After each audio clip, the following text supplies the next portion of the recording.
Here's where I first enlisted at the Metropolitan Building in East St. Louis, Illinois. Memory after memory. 93-year-old Everett Atkinson flips through his scrapbook full of pictures and documents from World War II. You could put anyone's name in here, and it would be a true story of someone who went to war. At just 19 years old, this Mount Vernon native quickly moved through the ranks of the Army Air Corps, eventually becoming a fighter pilot. E is for excellent. S is for superior. He would never get the chance to fly a B17 over to Europe.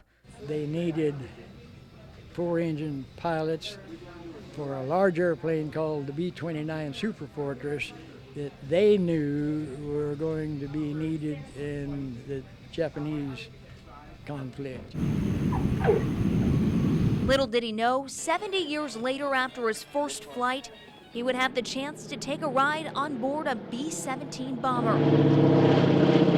I'm excited every day, but especially today. The Experimental Aircraft Association of Oshkosh, Wisconsin travels around the country, giving people an up-close look at a real bomber used during the war. When they step inside, they're going to step 70 years back.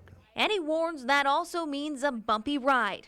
What a big old awkward unwieldy airplane. Now this is a fighter pilot talking, you see.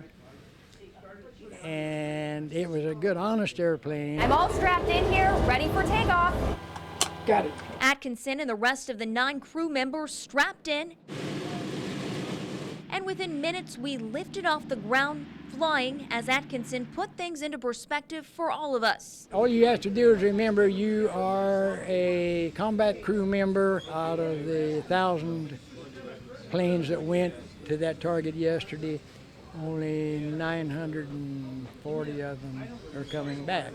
While we weren't in uniform defending our country, it didn't take away from the overall experience. For Atkinson, it meant seeing things a different way the second time around. It's a lot different as a crew member instead of being in the left seat or the right seat and the front end. As our history lesson quickly came to an end about 20 minutes later, Atkinson already looks forward to his next ride. Well, I'm planning on this thing happening again next year. Hey, family! Yeah. In Mount Vernon, Amy Fox, News 3.